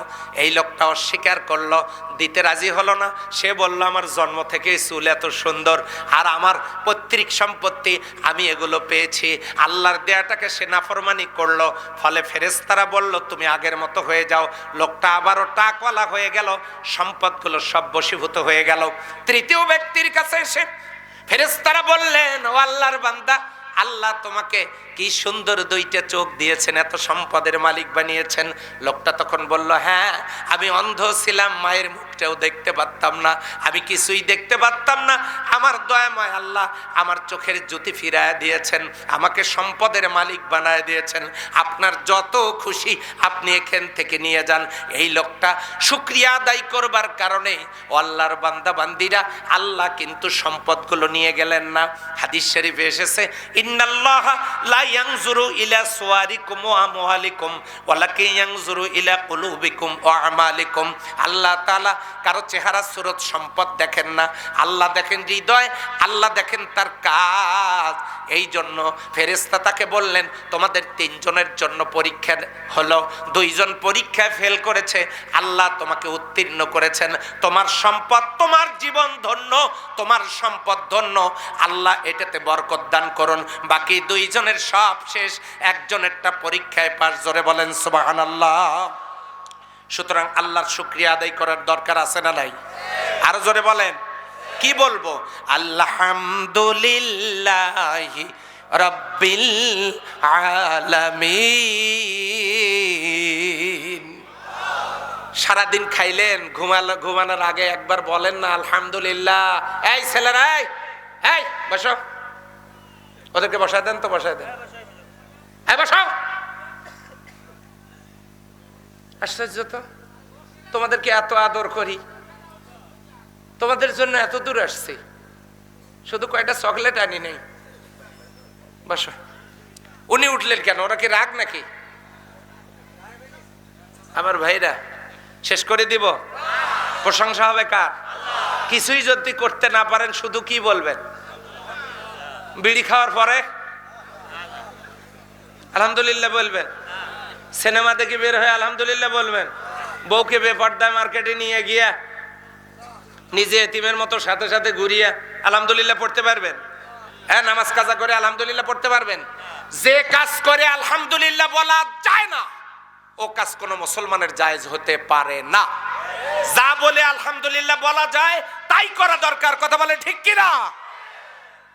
এটা হলো 3 নাম্বার। যদি শুকরিয়া আদা করতে পারেন আল্লাহ নিয়ামত বাড়ায় দিবেন। নাফরমানি করলে বিপদ আছে না নাই? আল্লাহ কিন্তু ছাড় দেন, কিন্তু ছেড়ে দেন না। যাকে যখন ধরেন না, একবারে আচ্ছা করে ধরেন। এরপরে 4 নাম্বারটা আপনাদের লাগবে, খুব জরুরি। আস-সাইহুন, যারা সিয়াম পালনকারী, রোজাদার। সামনে রোজা আসতেছে, এমনও রোজাদার আমাদের সমাজে আছে রোজা রাখে, নামাজ পড়ে না। আমি গ্যারান্টি দিয়ে বলতে পারি চুয়াডাঙ্গায় এরকম লোক নাই। আছে কি? 2-4 জন খুঁজলে বাড়াবে। আচ্ছা, বিশ্বাস করেন নামাজ না পড়ে রোজার কোনো মূল্য নাই, 1 ছটাক মূল্য নাই।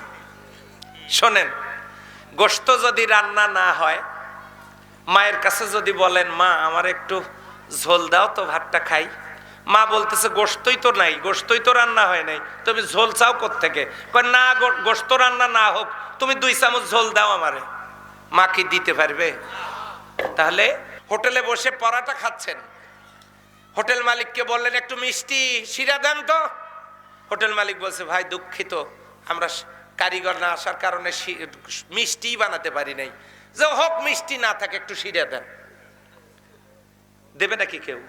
তাহলে গোশতের কারণে ঝোলের মর্যাদা, মাছের কারণে ঝোলের মর্যাদা, মিষ্টির কারণে যেমন শিরার মর্যাদা, ঠিক তেমনি রমজানের আলাদা কোনো মর্যাদা নাই। বিশ্বাস করেন, রমজানের মর্যাদা আর লাইলাতুল কদরের মর্যাদা শুধুমাত্র কোরআনের কারণে। আওয়াজ দিয়ে বলেন সুবহানাল্লাহ। তাহলে এই কোরআন রমজান মাসে এসেছে, সেই রমজান সামনে, আমি সেই কোরআন পড়তে পারি না, হলো এবার সঠিক হয়েছে তো? সামনে রমজান, 24 ঘন্টা লাগে কোরআন শিখতে, এতদিন যে শেখেননি এই মাদ্রাসায় দান করে সেটার কাফারা দিবেন, রোজা আসার আগেই কোরআন শিখবেন। ওই বাদামালাটারে ধরেন শক্ত করে আর ওখানে ওরে বসায় দেন। সম্মানিত ভাইয়েরা, আর কিছু লোক আছে মাহফিলের বসে খান, জিন্দিগিতে তো খান নাই তারা, আল্লাহর কাছে তো ওই অবস্থায় ভিডিও হচ্ছে। ওই মিয়া, আল্লাহ ফেরেশতারা জিজ্ঞাসা করবে, তাফসীর মাহফিল চলছিল, ওয়াইদা কুরিয়াল কোরআন ফাসতামিউ লাহু ওয়া আনসিতু লাআল্লাকুম তুরহামুন, যখন কোরআন তেলাওয়াত, কোরআনের আলোচনা হয়, চুপচাপ মনোযোগের সাথে শুনতে হবে। এইটা বাদ দিয়া তুমি বাদাম কিনে খাইছো কেন? কি জবাব দিবেন আপনি? কোটি কোটি মানুষ যখন দেখবে তখন তো আমরা বুঝবো বাদাম খোর, ই আদমি আসছি চিজ হ্যায় বাদাম খোর। আমরা তো তখন দেখবো যে আপনি ওখানে বসে বাদাম খাচ্ছিলেন। ও আল্লাহর বান্দা বান্দিরা, লক্ষ্য করে দেখেন, এই যে রোজা আসতেছে, সম্মানিত ভাইরা, হালাল স্ত্রী রমজান মাসের দিনের বেলা আপনার জন্য হারাম। এরপরে বাড়িতে যত খাবারই থাক, সবে সাতেক থেকে সূর্য অস্ত পর্যন্ত আপনার জন্য হারাম। আমি যদি গোপনে খাই, ওই যে আমি একবার রোজা করেছিলাম, বলেছেন মনে হয় কোন মাহফিলে বলেছিলাম, ছোট্টবেলা আমি রোজা রাখার জন্য দাদিকে বলেছিলাম, তুমি আমাকে রাত্রিবেলা ডেকে দিও তো আমি রোজা করব। দাদি ডাকে নাই, সেজন্য আমি সকালবেলা উঠে কয়েকটা গ্লাস ভাঙছি, ভেঙে ফেলেছি, চুরমার করে ফেলেছি। চাচা এসে আমাকে বলতেছে, ছোট চাচা এসে বলতেছে, বাবা হয়েছেটা কি? বলে, চাচা মন খারাপ আছে। তাহলে আরো 2টা ভাঙবো। ব্যাপারটা কি বলো? বলছে যে আমি রোজা রাখতাম, আমার দাদিকে বলেছিলাম, দাদি আমাকে ডাকে নেই, রোজা আমি করতে পারি নাই। চাচা বলছে, সেই কথা? যে হ্যাঁ, আসো তোমার আমি রোজা ধরার ব্যবস্থা করে দিচ্ছি। তখন 7টা-8টা হবে মনে হয়, সেই সময় সকাল 8টা 8:30 হবে। চাচা রান্নাঘরে নিয়ে গিয়ে আমাকে দরজা জানালা বন্ধ করে অন্ধকার করলো রুমটা, অন্ধকার করে বললো যে বাবা, এই রুমে যতক্ষণ অন্ধকার থাকবে ততক্ষণ খাওয়া যাবে এবং রোজা রাখা যাবে, তুমি খাও। আমি খেয়ে রোজা রাখলাম। ওইটা আষাঢ় মাস ছিল, প্রচন্ড রোদ ওই দিন। দুপুর হইতে হইতে আমার অবস্থা খুবই খারাপ। খুব সংগোপনে গোপনে গিয়া টিউবওয়েলে চাপ দিয়ে আমি একটু মাথাটা বাঁকা করে ওখানেই একটু খেতে চেয়েছিলাম, কিন্তু পানির শরম নাই, পানি আমার নাকে ঢুকে গেছে আর কাশ আসছে। যেই না কাশা শুরু করছে, চাচা টের পেয়ে ওখানে গিয়ে বলছে, বাবা কোনো সমস্যা? আমি বললাম না চাচা। তখন দেখি চাচার হাত পিছনে, চাচা এত বড় একটা পাটখড়ি নিয়ে ওখানে গেছে। আমি তো তখন তো আর অত দোয়া কালাম জানা ছিল না যে পড়ে মার থেকে রক্ষা পাবো। তো ওই পাটখড়ি দেখে আমি ভীতু হয়েছি। চাচা ওটা বের করে বলতেছেন, না ভয় পাওয়ার কিছু না, আমি তো তোমাকে মারবো না, তুমি আমার যোগ্য ভাতিজা, তোমাকে মারি। তো এই পাটখড়িটা এই জন্য এনেছি যে এই মাপের যারা শিশু সন্তান বা ছোট ছোট বাচ্চা, তারা প্রচন্ড পিপাসা লাগলে রমজান মাসে দিনের বেলা 1 গ্লাস পরিমাণ পানি তারা খেতে পারবে। আর মুড়ি, খই এই জাতীয় খাবার, শুকনা খাবার খেয়ে 1 গ্লাস পানি তারা খেতে পারবে, এতে তাদের রোজার কোনো ক্ষতি হবে না। চাচার কাছ থেকে এই ফতোয়া পাওয়ার পরে আমি তো এগুলো খেয়ে মোটামুটি সারাটা দিন অনেক ভালোভাবে রোজা করছি। আচ্ছা বলেন তো, আমার রোজাটা কি হয়েছে? আমি জানতাম না তাই এটা করেছি। ছোট মানুষ, ছোট বাচ্চারা রোজা রাখতে চায় না, আমি ওই রকম দাবি তুলেছিলাম। তার মানে কিছু খেলে রোজা যাবে, গোপনে হোক আর প্রকাশ্যে হোক, খাওয়া যাবে না। কার জন্য? আচ্ছা, সেই কথাটা লেখা আছে কোথায়? ভালো করে একটু সবাই বলেন। তাহলে কোরআনের মধ্যে তো শুধু রোজার কথাই লেখা আছে নাকি? তাহলে যে কোরআনে লেখা রমজানের কথা, সেই সিয়াম পালন করতে গিয়ে সবে সাদেক থেকে সূর্যাস্ত পর্যন্ত হালাল স্ত্রী, অবৈধ নিজের কাছে, রমজান মাসে দিনের বেলা বাড়িতে যত খাবার থাক, সেই আল্লাহর ভয়ে সিয়ামের কথারও কোরআনে থাকার কারণে সারা দিনে উন্নত খাবার বাড়িতে থাকলেও আমার জন্য তা হালাল না, আমি রোজাদার। কথা বলে ঠিক কিনা? তাহলে সেই কোরআনেই যে আল্লাহর দিন জমিনে কায়েম করার কথা আছে, এটা আবার মানতে অসুবিধা কোথায়? ও, তার মানে শুধু রোজা রাখার জন্য কোরআন আসছে নাকি? আফাতুমিনুনা বিবাদিল কিতাবে ওয়া তাকফুরুনা বিবাদ, তোমরা কোরআনের কিছু অংশ মানবা আর কিছু অংশকে করবা অস্বীকার। খিজুম ফিল হায়াতিদ দুনিয়া, তোমাদের পার্থিব জীবনে আছে লাঞ্ছনা গঞ্ছনা, অফিল আখিরাতে আসাদ্দিল আযাব, কিয়ামতের দিন আছে কঠিন শাস্তি। সম্মানিত ভাইরা, তাহলে কোরআনের মধ্যে রোজার কথা আছে, রোজা মানি, নামাজের কথা আছে, নামাজ মানি, কিন্তু আল্লাহর দ্বীন জমিনে কায়েমের কথা আছে, সেটা মানার দরকার। আওয়াজ দিয়ে বলতে হবে, আছে না নাই? কারা কারা এর সাথে একমত একটু হাত তুলে দেখা।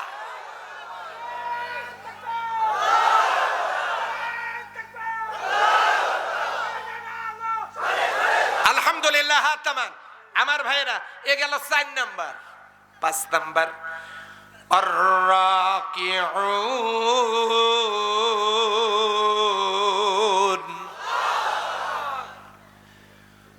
রুকুকারীদের জন্য সুসংবাদ।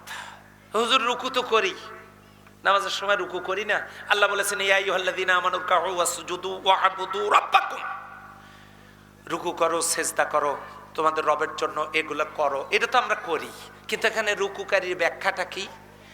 যে গাছে ধান বেশি ধরে শীষটা, কথা বলে না, শীষটা, যে গাছে লিচু বেশি ধরে শীষ গাছটা, যে গাছে আম বেশি ধরে গাছটা হেলে যায়। তার মানে তুমি বিনয়ী হও, অহংকারী হইও না। ওয়ালা তামশি ফিল আরদি মারহা, খবরদার জমিনে অহংকারের পদবরে হেঁটো না। আমাদের সমাজে কিছু লোক অহংকারী আছে না? কি বলে জানেন? এই জানিস আমি কোন পার্টির লোক? একদম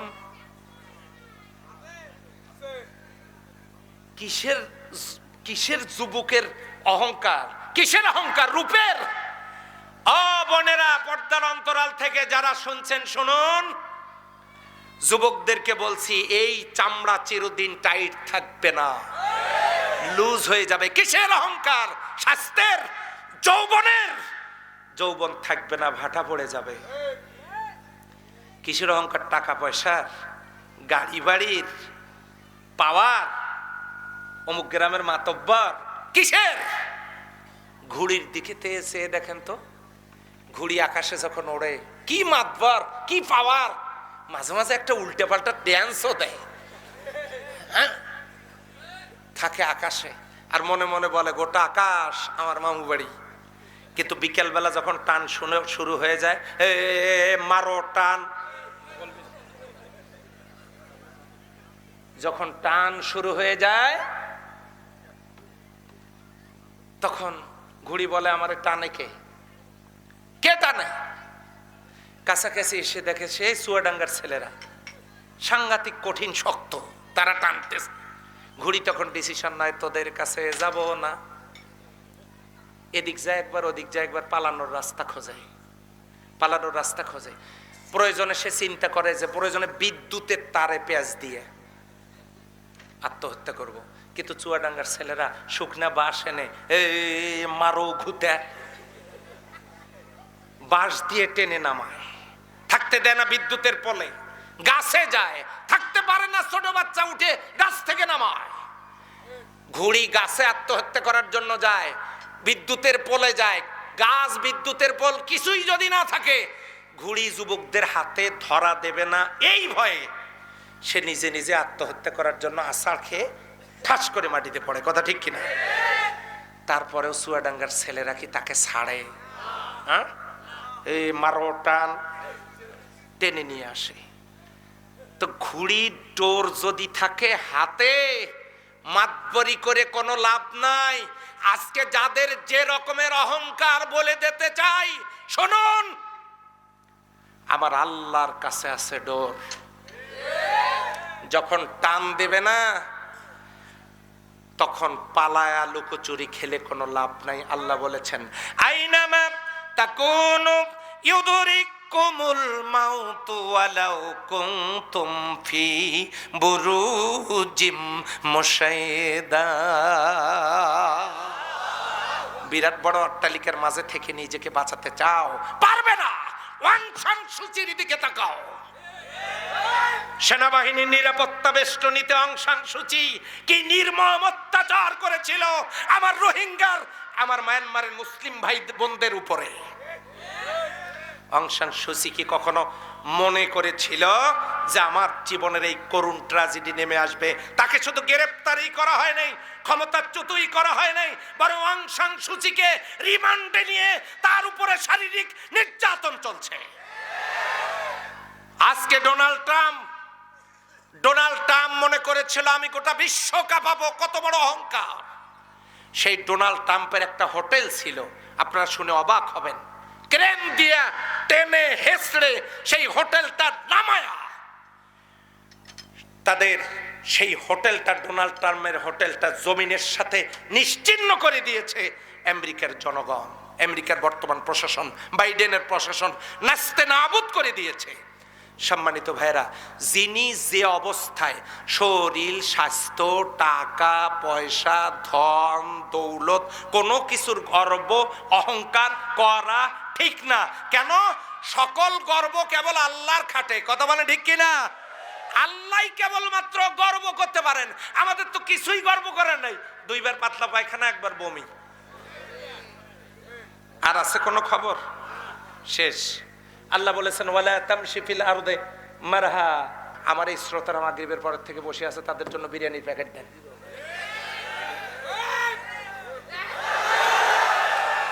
মাহফিল কাইলে হবে, দেন বিরিয়ানি। আমি আপনাদের পক্ষের লোক, আপনাদেরকে না খাওয়ায় আমি চা কেন? ওনারা এনে আমাকে আরো কিছু দিলেও আমি খাবো না। আপনারা আবার আমাকে ছেড়ে চলে যাবেন নাকি?